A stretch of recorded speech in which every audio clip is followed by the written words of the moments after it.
Hello, is my screen is visible or not? Hello, hello, hello. No, sir. My screen is not visible to all of you. Hello, फिर से देखो एक बार check करो. Hello. Yes, sir, it is visible, sir. Okay. Thank you for waiting. There are some issue is there, but it is resolved now. Okay. So good morning to all of you. Very good morning to all of you. And today we will to learn our experiment number 3, experiment number 4, that is measuring the load resistance using Kelvin double bridge. Okay. आज हम लोग का experiment क्या है? To measuring the low resistance using the Kelvin double bridge. Okay, तो Kelvin double bridge को अगर आज हम लोग पहले उसको थियोरिटिकल कैसे हम लोग उसको थ्योरी क्या है, उसका वर्किंग प्रिंसिपल, उसका सर्किट डायग्राम, और उसके बाद हम लोग उसको समझने के बाद हम लोग उसको वर्चुअल लैब में भी परफॉर्म करेंगे. ओके, एंड इसके बीच में अगर मेरा साउंड नहीं तो स्क्रीन नहीं, मेरा कॉपी अगर विजिबल ना हो तो मुझे एक बार इन्फॉर्म कर देना और बीच में एक बार अटेंडेंस लेके मुझे भेज देना जो भेजते हैं. ओके, तो first of all today we are going to perform Kelvin double bridge. Okay, so Kelvin double bridge is a advanced model of Winston bridge. तो Kelvin double bridge कौन सा किसके थ्योरी के ऊपर काम करता है? विंस्टन ब्रिज के थ्योरी के ऊपर काम करता है. Okay, and it is used for measuring low resistance.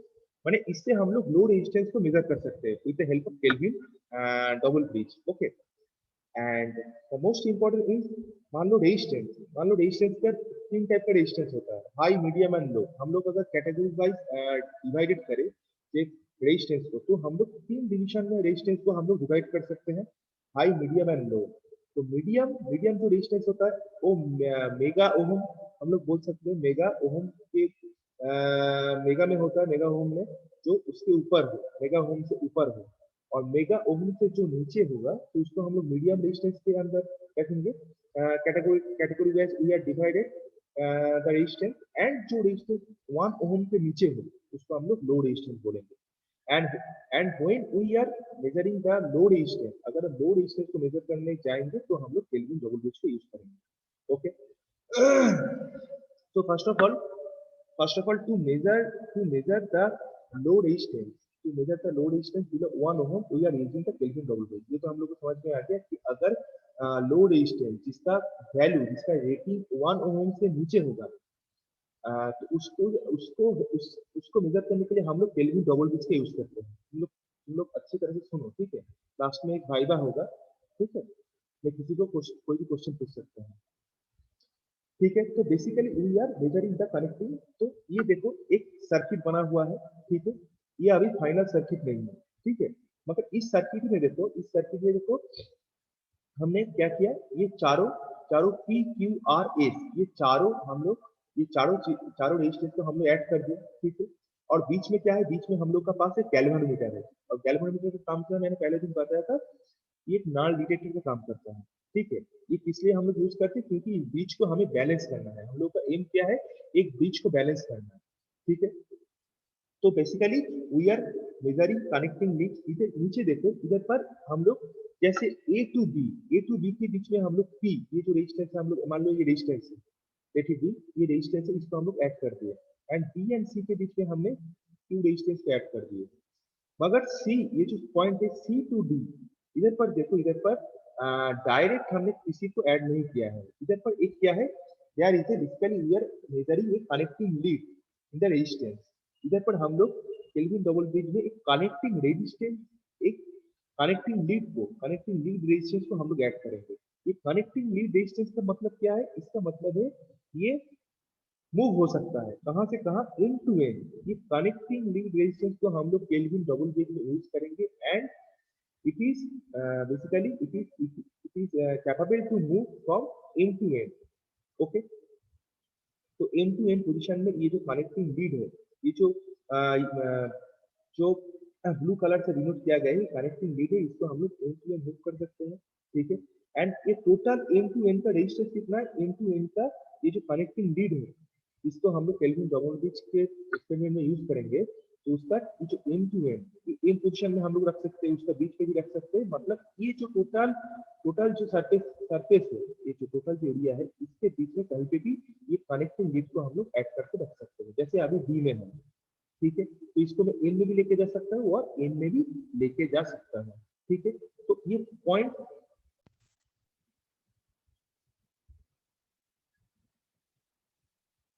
Hello hello, am I audible to all of you? Hello hello, Yes, sir. okay, so I am telling that basically we are measuring connecting leads, we are measuring the connecting leads, इस picture को देखो, we are measuring a connecting leads, ठीक है, end to end, and the connecting lead can move to end to end and total distance is r। तो basically हम लोग का जो बैलेंसिंग इक्वेशन है, ये जो व्हीटस्टोन ब्रिज का जो बैलेंसिंग इक्वेशन है, it is what is this, it is P by Q equal to R by S, मतलब ये P by Q का जो रेशियो होगा एंड Q एंड S का जो रेशियो होगा ये इक्वल होगा, ठीक है। अगर ये चारों P Q R S, ठीक है, ये चारों अगर इक्वल होगा तो क्या होगा, ये बीज एक बैलेंस कंडीशन में आएगा। अगर बीज एक बैलेंस कंडीशन में आएगा उसके बाद अगर मान लो ये कोई भी एक लेग में हमने एक अननोन रेजिस्टेंस को ऐड कर दिया, ठीक है, मान लो ये जो पी क्यू आर एस है इसमें आर जो लेग तुम लोग देख पा रहे हो आर, इसमें अगर मान लो मुझे मेरा पास एक रेजिस्टेंस है 0.5 ओम, मैंने क्या बोला था, Kelvin double bridge is capable to measuring the resistance below 1 ohm, it is basically measuring the low resistance. तो मान लो इस जो ब्रिज है, ये ब्रिज में हम लोग आर में मान लो अननोन रेजिस्टेंस है जिसका रेजिस्टेंस मुझे पता है, मान लो 0.5 0.6 0.4 कुछ भी हो सकता है, उसको मैंने आर ये जो लेग है व्हीटस्टोन ब्रिज का ये जो लेग है सर्किट का इसमें मैंने ऐड कर दिया। उसके बाद अगर मैं ये जो बैलेंस सर्किट का बैलेंस इक्वेशन है P Q by R base R by S, इसमें हम लोग बोल सकते हैं R equal to P Q into S, तो इसमें हम लोग को मान लो आर अननोन है, तो मान लो पी क्यू एंड एस हम लोग के पास नोन होगा, तो पी क्यू एंड एस का वैल्यू पुट करके हम लोग आर का वैल्यू इजीली हम लोग आइडेंटिफाई कर सकते हैं, ठीक है, क्लियर, ठीक है। So basically where R is the connecting lead, R is the here, R is the connecting lead, okay, connecting lead resistance, ये R is the connecting lead resistance, ये भी एक resistance है, ठीक है, and it is divided into two parts, ये R दो part में डिवाइडेड है, तो आगे हम लोग फिर से जानेंगे, इसको पढ़ेंगे तो क्लियर हो जाएगा, ठीक है। एंड मैंने क्या बोला था, where R here, R is the connecting leads of resistance and it is divided into two parts basically, R1 and R2, okay, and R1 and R2 को हम लोग ऐसे बोल सकते हैं कि हम लोग इसको बोल सकते हैं कि R1 by R2 equal to P by Q, ठीक है, क्योंकि R1 और R2 ratio is the equal to the P by Q ratio, ठीक है। इधर पर जो R1 R2 का जो रेशियो होगा ये P एंड Q का जो रेशियो होगा इससे इक्विवेलेंट होगा, तो इससे हम लोग बोल सकते हैं कि R1 by R2 equal to P by Q, is that clear, ठीक है। एंड अगर हम लोग डी पॉइंट से इसको कनेक्ट कर दें, if we are connecting the D points, मान लो मैंने क्या बोला था, मैंने बोला था ये मूव हो सकता है कहीं से भी कहीं तक, तो मान लो इस जी से जो पॉइंट टर्मिनल आ रहा है इसको मैंने अगर डी इधर पर मैंने स्ट्रेट लाइन तुम लोग देख पा रहे हो, मान लो एज इट इज मैंने इसको कनेक्ट कर दिया, ठीक है। तो कनेक्ट करने के बाद क्या होगा तुम लोग बताओ, इस सर्किट में कनेक्ट करने के बाद इक्वेशन तो क्या होगा, तो पहले तो मेरा होगा सॉरी पहले इस लेग का रेजिस्टेंस क्या होगा तुम लोग बताओ, ए टू बी ये जो लेग है सर्किट का, ये जो लेग है इसका रेजिस्टेंस कितना होगा, इसमें इसका बैलेंस कंडीशन, इसका बैलेंस इक्वेशन क्या होगा, जैसे मैंने बोला था एक सर्किट का व्हीटस्टोन ब्रिज का, इसका व्हीटस्टोन ब्रिज का जितना ब्रिज आता है उसका बैलेंस जो इक्वेशन होता है P by Q equal to R by S, मतलब P एंड Q ये दो जो लेग में, ये लेग में जो भी है मान लो रेजिस्टेंस हो सकता है, इंडक्टेंस हो सकता है, कैपेसिटेंस हो सकता है, जो भी रहेगा ये इक्वल होगा, P by Q equal to R by S equal to R by S, ये दोनों वैल्यू इक्वल होगा, ओके, इज दैट क्लियर, ठीक है। उसमें हम लोग R का वैल्यू निकाल सकते हैं। मैं बोल रहा हूँ अगर मैंने इस सर्किट में अगर G से जो डायरेक्ट मैंने डी का कनेक्ट कर दिया, जी से डी तक डायरेक्ट कनेक्ट कर दी, उसके बाद ये बैलेंस इक्वेशन को हम लोग कैसे लिख सकते हैं, तुम लोग बताओ। अगर मैंने ये जी से डी तक कनेक्ट कर दी, ये तो मैंने तुम लोग, हम लोग जानते हैं कि इसको एन से एन तक मूव कर सकते हैं, मगर हमने इसको डी से अगर कनेक्ट कर दिया तो ये बैलेंस जो इक्वेशन है मेरे पास R equal to P by Q into S, इसको हम लोग कैसे लिख सकते हैं, तुम लोग बताओ। जब हम लोग इस ये ए टू बी इसका बीच में ये लेग को लेंगे तो हम लोग क्या कंसीडर करेंगे, पी, सिर्फ पी को पी लिखेंगे, ठीक है। जब बी टू सी को हम लोग जब बैलेंस इक्वेशन में इसको पुट करेंगे तो क्यू को क्यू ही लिखेंगे, मगर जब ए टू डी अच्छी तरह से देखो, जब इस जो ये पर्टिकुलर जो लेग है इसको जब हम कंसीडर करेंगे तो इसमें सिर्फ आर रेजिस्टेंस नहीं है, इसमें आर वन भी है, इसमें देखो आर वन भी है, क्योंकि R one is the part of the, ये जो R one is the part of the, ये जो कनेक्टिंग लीड है इसका पार्ट है आर वन, आर का पार्ट है, ठीक है। तो एन टू बी क्या है, ए टू एन क्या है R, and N to B क्या है आर वन। तो मुझे जब लिखना होगा ए टू बी का तो मैं क्या लिखूंगा, उसको मैं ऐसे लिख सकता हूँ कुछ इस तरह, कैसे, जैसे आर प्लस आर वन, ठीक है। तो इसको लेकर लिख रहा ये आर को, ये जो इक्वेशन है बैलेंस इक्वेशन मुझे इसमें पुट करना है, अभी जो सर्किट में जो पैरामीटर है इसको मुझे इस जो बैलेंस इक्वेशन है इसमें मुझे पुट करना है, कैसे पुट करूंगा, तो मैं आर को अगर लिखूंगा, आर मतलब this leg A to B, तो इसको मैं आर नहीं लिख सकता क्योंकि इसके साथ आर वन भी ऐड किया गया है, तो मैं इसको लिख सकता हूँ R plus R one, is that clear.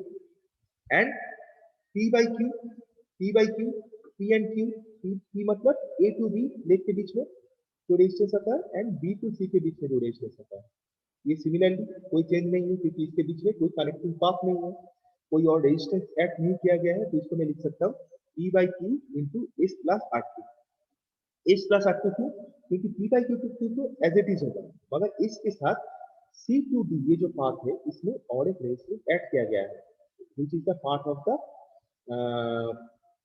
Resistance R, R को डिवाइड करके आर का एक पार्ट है आर टू, तो उसको मैं जब इस का लिखूंगा इसको मैं ऐसे लिख सकता हूँ इस प्लस आर टू, ठीक। तो इस सर्किट में जो बैलेंसिंग नॉर्मल जो हम लोग को यूनिवर्सल जो बैलेंसिंग इक्वेशन है, इस सर्किट को अगर मैं बैलेंसिंग इक्वेशन के फॉर्म में अगर रिप्रेजेंट करना चाहूँ तो मैं उसको ऐसे लिख सकता हूँ, ठीक है। Connecting the point at D, connecting the point at D में हम लोग उसको ऐसे लिख सकते हैं, हम लोग का जो इक्वेशन वन है हम लोग को मिल गया है, ठीक है। तो अभी क्या करना है, अभी इधर पर देखो, इधर पर सी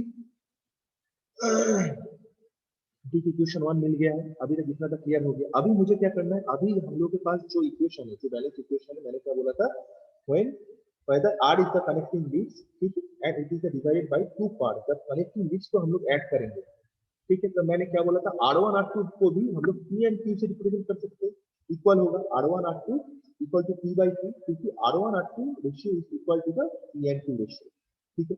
तो अगर इसमें इस पर्टिकुलर इक्वेशन में अगर हम लोग इसमें दोनों साइड में अगर वन ऐड करेंगे, ठीक है, तो क्या होगा, इसमें अगर वन ऐड करेंगे तो पर्टिकुलरली हम लोग इसको डेरिवेशन करके, जैसे इसमें R one plus R two by R two, इसमें हम लोग को आर टू का वैल्यू निकल जाएगा कि भाई मुझे इस इक्वेशन से, मुझे ये जो इक्वेशन है इससे मुझे आर वन और आर टू का वैल्यू निकालना है। हम लोग का एम क्या है, अभी हम लोग का एम है, एम क्या है, पहले तो मुझे ये इक्वेशन मिल गया, from this circuit and comparing the balancing equation, we are getting this equation, equation number one. And what we need right now, we need that we are need the two value, वो value हम लोग को चाहिए R1 और R2 का value चाहिए। तो R1 और R2 का वैल्यू को हम लोग कैसे मिलेगा, R1 R2 का वैल्यू को हम लोग इस इक्वेशन से मिलेगा, क्योंकि पहले मैंने बोला था R1 by R2 equal to P by Q, क्योंकि R1 R2 का वैल्यू, ये जो R1 R2 का वैल्यू ये P and Q के इक्वल होता है, इसका रेशियो इसका जो रेशियो होता है ये सेम होगा।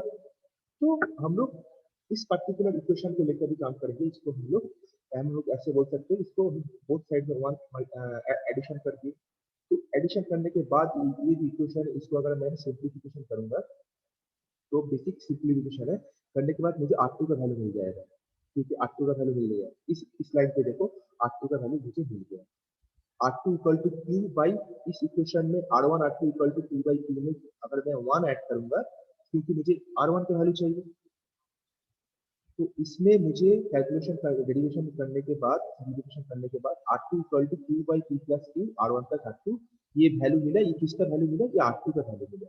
ये मुझे R2 का वैल्यू मिला, ठीक है। एंड R1 R2 क्या है? मैंने क्या बोला था इस इक्वेशन में कंडक्टिंग जो पाथ होता है R1 R2 equal to R। Okay, is that clear? R1 R2 equal to क्या? R है, तो मैं R1 प्लस R2 को R बोल सकता हूँ।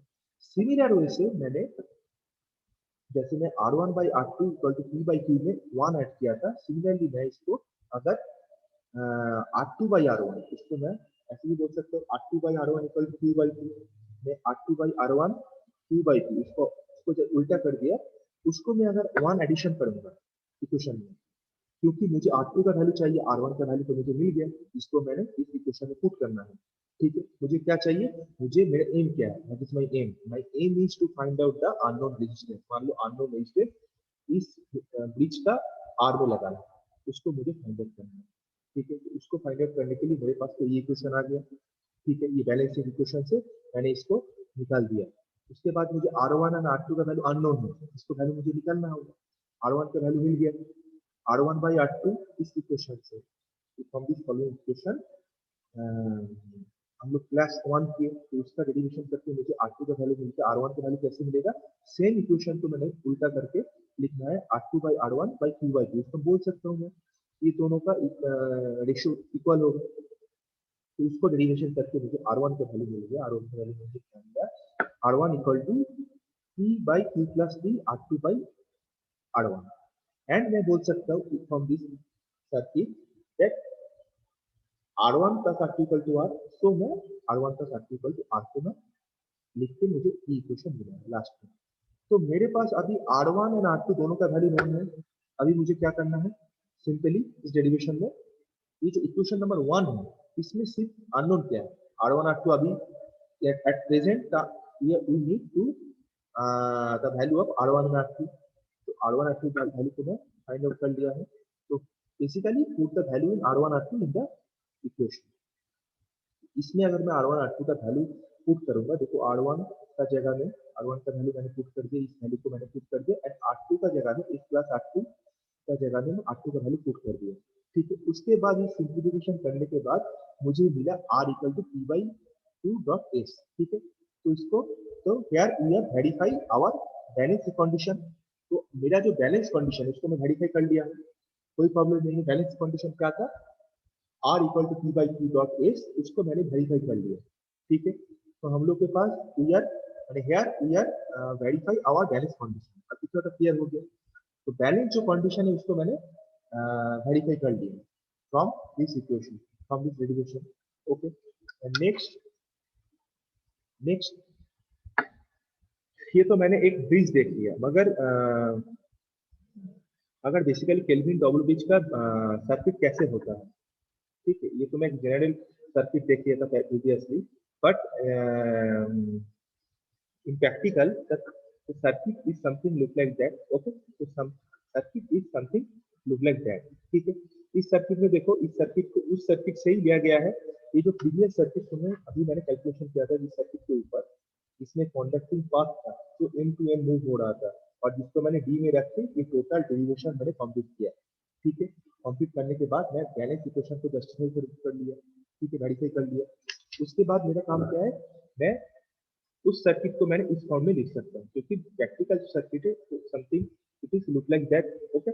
And this circuit you can see that the parameter are same, the parameter which are present in the previous circuit, that all parameter are present in the practical circuit also.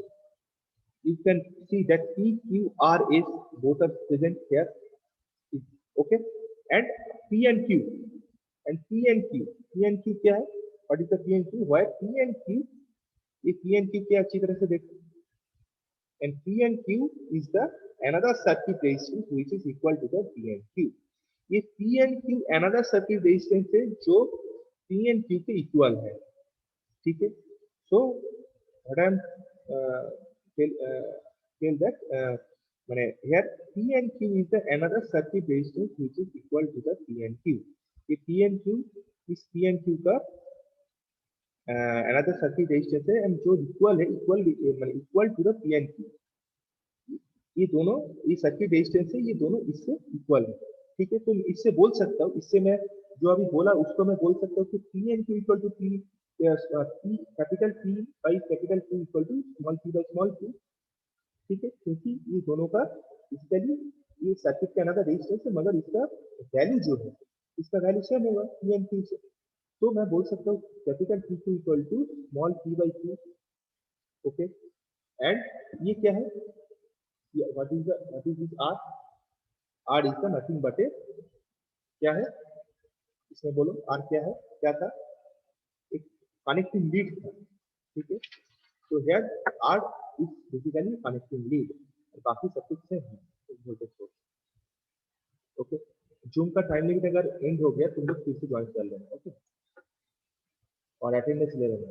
हाँ, मैं बोल रहा था, तो from this particular circuit we can say that P by Q equal to small p by Q and equal to R. R को मैं बोल सकता हूँ R1 by R2. ठीक है, इसका रेशियो इक्वल होगा. ठीक है, इतना तक क्लियर हो गया. So here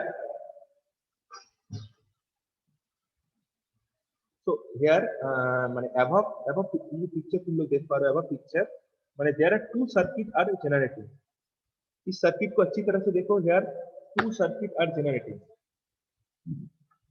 Okay, here two circuit are generating. Please tell me, इधर पर दो सर्किट जनरेट हो रहा है. कौन सा सर्किट जनरेट होता है, प्लीज बोलो कोई. आयुष बोलो. ये जो सर्किट मैंने डिजाइन किया, ड्रॉ किया, इसमें दो circuit, there are two circuit are generating. कौन सा सर्किट जनरेट हो रहा है इसमें? इसमें फर्स्ट सर्किट जो जनरेट हो रहा है वो क्या है, P Q R S. P Q R S. ठीक है, ये जो सर्किट है फर्स्ट सर्किट है, एंड इसके अंदर एक देखो सर्किट बन रहा है. The second circuit is P Q R. Is that clear? Here above picture, in this picture, there are two circuits generated. One circuit is the PQRS and another circuit is the PQR. In the second circuit, a delta connection is formed. You can, all of you can see that in the second circuit, मैंने क्या बोला था, दो circuit sorry, दो circuit generate हो रहा है PQRS. ठीक है, first circuit and second circuit which is generating, that is PQR. And in the second circuit, a delta connection is formed. Is that clear? ठीक है, ये डेल्टा सर्किट कनेक्ट मतलब अभी तक मेरे पास जो सर्किट हमने ड्रॉ किया है प्रीवियस सर्किट से, उसमें दो सर्किट बन रहा है, इसमें सेकंड सर्किट में डेल्टा कनेक्शन बन रहा है. ठीक है, अगर मुझे कैलकुलेशन के लिए, अगर मैं कैलकुलेशन करना चाहूँ तो ऑब्वियसली मुझे क्या करना पड़ेगा, डेल्टा में होगा कैलकुलेशन. तो मुझे obviously for the simplification of the calculation we must transform this delta to a star connection. तो ये जो डेल्टा सर्किट ट्रांसफॉर्म हुआ, ठीक है, ये जो सेकंड सर्किट है, इसको मुझे क्या करना होगा बोलो, इसको मुझे स्टार में कन्वर्ट करना होगा. तो तुम लोग तो जानती हो स्टार से डेल्टा, डेल्टा से स्टार कैसे कन्वर्ट किया जाता है, ये तो फर्स्ट ईयर में किया गया है बेसिक इलेक्ट्रिकल में. How to convert delta to star, मतलब इस सर्किट में केवल डबल बेस का सेकंड सर्किट में मुझे जो डेल्टा कनेक्शन आया है उसको मैंने स्टार में कन्वर्ट करना होगा for the simplification of the calculation. तो उसको मैं कैसे कर सकता हूँ,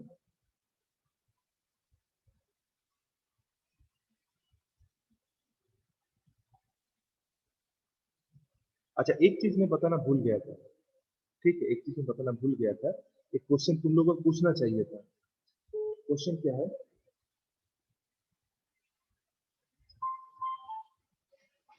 ऐसा बोलो. अच्छा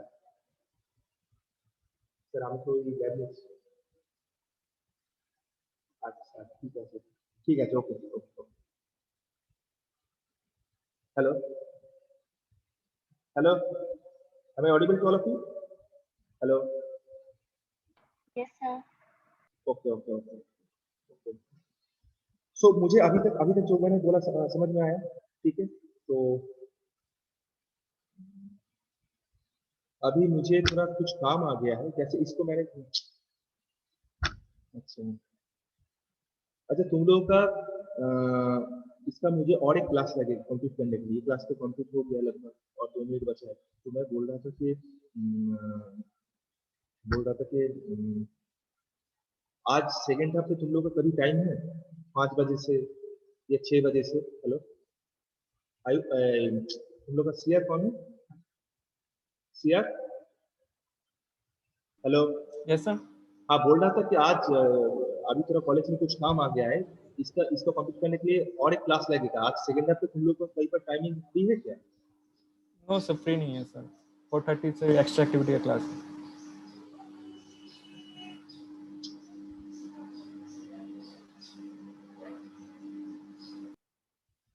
अच्छा ठीक है, मैं काम को कंप्लीट करके आता हूँ।